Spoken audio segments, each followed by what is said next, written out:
Hi, I'm Debbie Hartner. I'm Elsie Johnson. We are two sisters, Southern Cooking.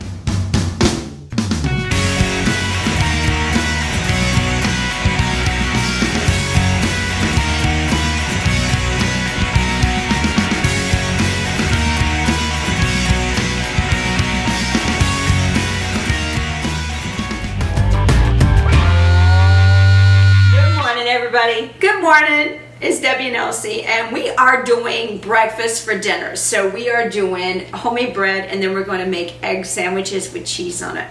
Oh, that's going to be good. Yeah. So we're also doing biscuits and gravy, sausage biscuits and gravy. We're doing homemade muffins. And we're doing potatoes O'Brien, Right. and we're doing dump cake. Yeah. I kept saying drop cake. Elsie was ready to drop me as a partner. And we're doing homemade ice cream. Yeah. So we're doing vanilla ice cream to put a scoop on our cake. It is going to be a chocolate devil's food cake that has cherry pie filling in it. So it's really good. I've had it. I made it within the last week. I've made it, so it's really, really good. So if you know my sister, like I do, she is a hoarder of food. She thinks the apocalypse is coming. So anyway, she had like, I don't know how many box cake mix. And we make all our cakes from scratch normally. So I don't know why I continually buy them, because I don't hardly ever use them. Yeah. So she had all of these, and I told her, I said, we need to do something to get them in use before they go out of date, because you don't want them to expire. And she has all these pie fillings too. So we're going to do a bunch of them over the next few weeks or whatever. We're going to do a bunch of dump cakes. yeah, we're going to do a series. And utilize them and get rid of some of these cake mixes and pie fillings and everything. I have like lemon supreme cake mix. I have That will go good with blueberries. Yeah, I also have a pineapple supreme one.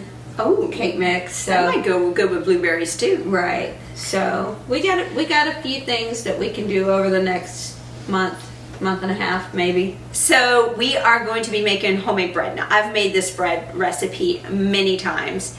I love it. It is great. It's a good sturdy white bread, and it'll be great for a sandwich. We're going to make 2 loaves of it because we have some hungry folks in this house. So it's going to be gone before the end of our, dinner. So we're pretty excited about that. So you can use sugar or you can use honey in this recipe. It's either or. So I've always used honey. You can use sugar.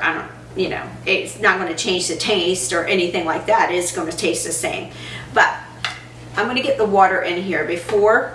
Oh, you need to tell them about our new Yeah, both of us have been having issues with our mixers, and I know I have a big mixer that we bought within the last year, but it's so big and bulky that it's hard to move around. It's heavy. It's real heavy, and it's hard for Elsie to move it around. I'm telling you guys, seriously, Elsie and I bake so much, and we do so much. I wore my mixer plumb out. I don't know how you and can mine is making noises too. Like it's really, really loud, and when you put it on higher speed, it hesitates. So it needs repaired. Well, but anyway, we found somebody here in McRae that does it, and so mine is in the shop there. I went and bought a used mixer last night, and it's going to be amazing. I got a good deal for it. It was one of the bowl lift for $150. So this one actually is a 6-quart, which is a little bigger than the one that you bought. We found this online used, and it arrived 2 days ago. The bowl, it didn't come with the bowl, so we ordered a bowl separately. Right. And the bowl came in yesterday, so this is a lift one as well. We had to order all the paddle attachments too. It came by itself. We got it for a really good deal for this size of a mixer. It's a KitchenAid. It's a professional. That's what we needed, because we need something that's going to stand up to what we're doing. Because we beat these things up every single day. I mean, they're loved. They are well loved. Trust me. So I'm going to go ahead and put in our tablespoon of yeast, because we're going to get this thing fermented and going here. I'm going to only put in a small amount of the honey here, so we can get it fermenting. It's going to take about 5 to 10 minutes for it to be ready for us to add the other ingredients. Now you want to keep your temperature of your water to be between 105 and 115, and it was starting to get down towards the 105, so that's why I said let's get moving on this, because I want to make sure that this works. But look at it, it's already starting to bubble up. You want it to start fermenting and proofing here. So, but we'll be right back when we're ready to mix the rest of the stuff in here. Hey y'all, we're back. So, oh my God, is it looking good? It's foaming up really pretty. It does look good. And so we're gonna go ahead and put in our salt, our oil, and Elsie's gonna put in the flour. And she's the master of a scoop. She's master of many things, but she's definitely better. What is that? The master of all and something of nothing? What is that? You're jack of all trades and a master of none. Is that what it is? Is that what you're talking about? I don't know. Yeah, but that's basically it. Not true. She masters everything. If she doesn't know how to do it, she figures it out. So we're gonna go ahead and put in 3 scoops of flour. So this is a lift bowl setup here. So Elsie and I have been tinkering with it because we've always had a tilt head. Right. No matter what we had. So this one here, so we've tinkered with it. You have to snap it in place. You have to make sure that your hook actually does not scrape the bottom of your bowl and mess it up. Right. So you have a lot that you have to do with this. So we are going to actually mix this for probably about maybe 3 minutes on medium speed, and then once it starts to pull away, then we'll start adding in more flour, and then we'll mix it like 5-8 minutes depending. And that was 3 cups of flour to start off with.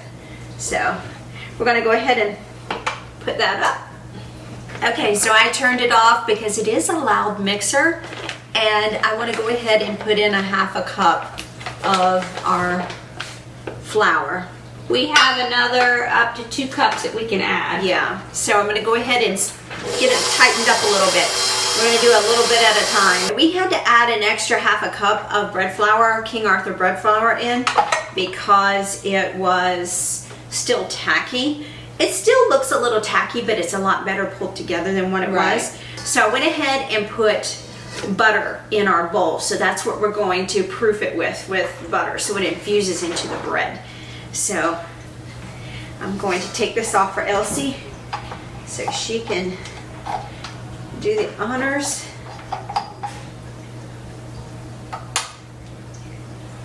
Wow. Oh, that feels good. It's a nice soft dough. Okay. So we're gonna do, we're gonna take it. There we go. Put this back a little bit.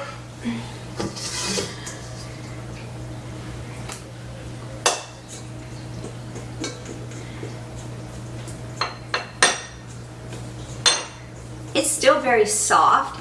It probably could have took a little bit more flour, but you know what? I don't want this dough to be tough. Right. So, and the more flour, the more you add to it, the more protein you add to it, it's just going to create. Right.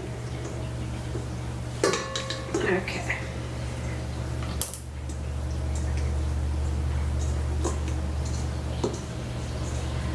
I really like this mixer. Yeah, it's a nice. I tell you what, KitchenAid does a bang up job on their mixers though. They really do. Even though mine, when they took it apart, had no grease in it, but I'm sure that I wore the grease out of it because as much as we use our mixers. Right. Oh yeah, that looks good. Yeah. Coated, good. Do you want me to put some butter on top of it, or? I think it'll be fine. Okay. So what we're going to do is put a linen cloth over it, let it proof for an hour and a half, and then after that, then we'll come and divide it up, punch it down, divide it up, put it in the pans, the baking pans, and then we'll let it proof for another 45 minutes to an hour, and then we'll bake it. And internal temperature of bread, when it is done, it'll have a hollow sound, but it should be 220 degrees. All right, guys, we'll see you when we come back. In our tried and true recipe, we use King Arthur bread flour in this recipe. It's delicious, y'all. It makes the bread so chewy and delicious. Hey y'all, so our bread has proof. Look at it. Oh my gosh, it's huge. So I put butter on the top of it because it is in a butter basted bowl. So Elsie is going to Move this out of the way.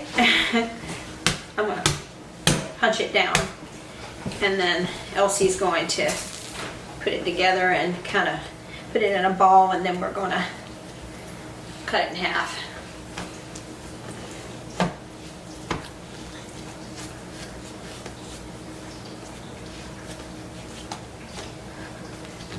Okay. It's going to make some good bread. Some good old-fashioned white bread. Now remember what I told you earlier, the internal temperature has to be 220 degrees, but you will be able to tell because when you hit it, it'll be hollow. So,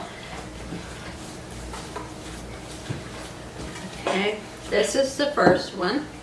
and this will be the second one. And we're going to let it rise again. We're going to do it for another hour. So I'm going to put it on the stove, cover it up with our linen cloth again, let it rise. It has to be an inch above the top of the pan, and then it's ready to bake.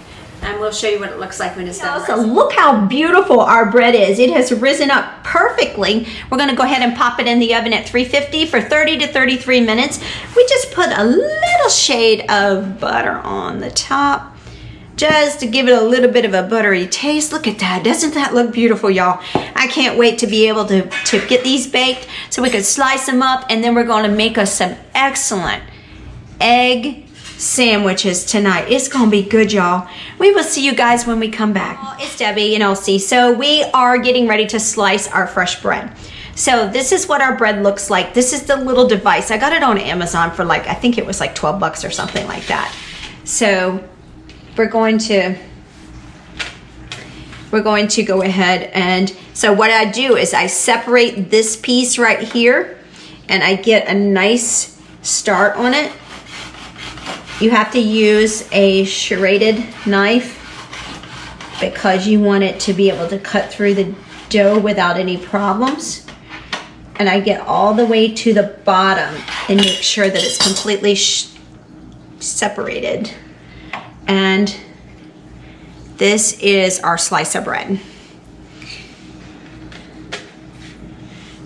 So we will continue. Make sure that it's pushed up evenly on this bread slicer. Separate, go in. Make sure you're not pushing down too hard because this bread is very soft and you don't want to smash it down, but you want to be able to cut it completely in two. So I'll show you here. There you go. That's a slice of bread. I cut the ends off of them just because I know some people eat them on the ends. Elsie says she likes the ends, but it is so much easier to manipulate if you remove the ends, just the ends itself, because it makes it to where you can manipulate the bread a little bit better. I'll hold that for you.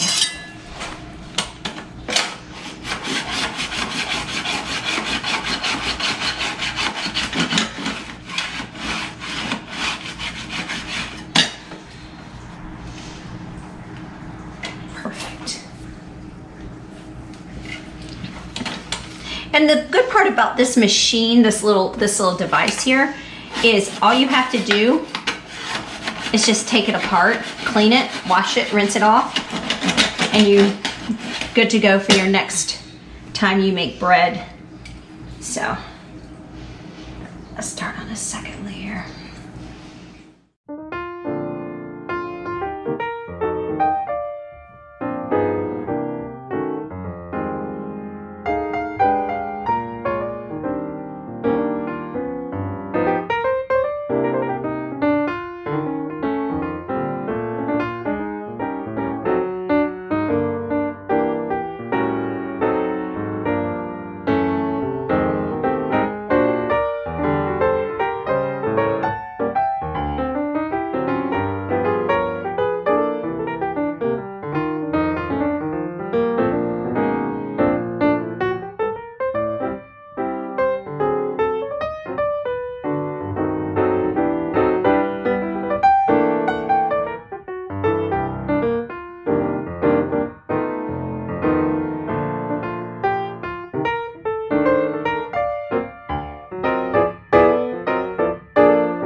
I'm Elsie. And I'm Debbie.